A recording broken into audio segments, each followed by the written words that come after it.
Now, kind of starting, as I mentioned, generically, and before we dive into the financials, let's just kind of go through what we had during 2022. Even during the panel, Log4j was mentioned. Log4j was actually on in December 2021. Nevertheless, the impact of Log4j, Log4Shell, and now Tax4Shell a week ago is a big headache for many CISOs, many security teams, whether it's financials or non-financial institutes. It's tough and difficult to find those assets, those applications dependencies. Even if you use all the tooling possible, you still find a lot of applications vulnerable. And as Woody mentioned, we are yet to go through a couple of years until we'll really cover the whole attack surface in the best way. As part of supply chain, this is definitely one of the bigger risks and bigger events during 2021, 2022. So it's worth mentioning.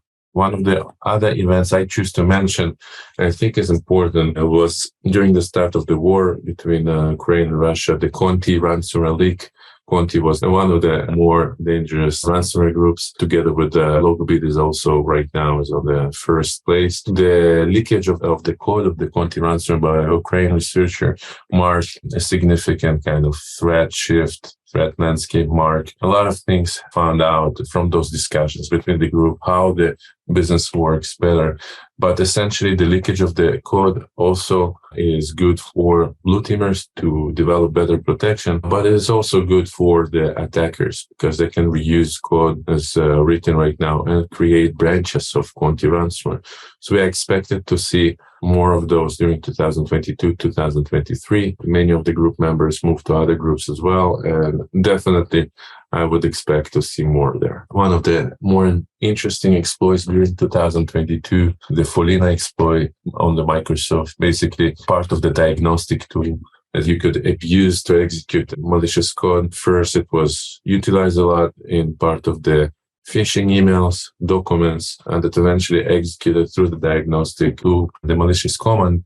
And side by side, together with the additional event that was marked by Microsoft of the disable of macros, this basically led to a very smooth transition to a different landscape. Now, the node that Microsoft basically published, the disable of macros by default, had a very significant impact on all the threat landscape, even today. It might sound for some people as a small thing, but it changed really the way many of the threat actors deliver the phishing emails, attack chains. And exploits definitely, the increased importance of exploits definitely increased due to this notification, but also due to this notification, the phishing shifted to kind of downloading of containers, ISO files, ING files, like archive files, etc., instead of downloading documents. You would have an email with a link that led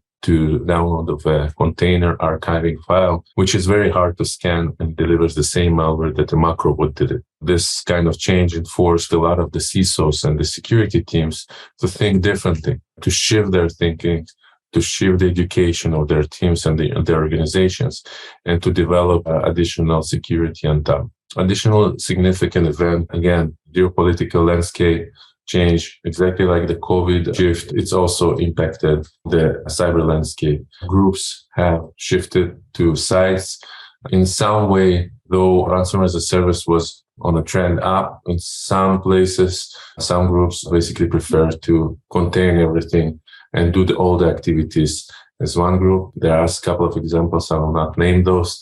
So due to this geopolitical change, definitely there are some shifting in the ransomware as a service, some shifting in the initial broker access, and some shifting on the delivery of how ransomware is being delivered. Some shift in ransomware to destructive manner, like the wipers that were used in critical infrastructure, and some shift in ransomware to exfiltrate information without encryption. Whether it's due to this shift or due to the changes and moving and split between the different threat actor groups, again, this event had a significant impact on the landscape in 2022. Not long ago, the release of the log builder does provide blue teams better ways to protect and develop better behavior of protection patterns. It also marks and shows those differences that different group members have.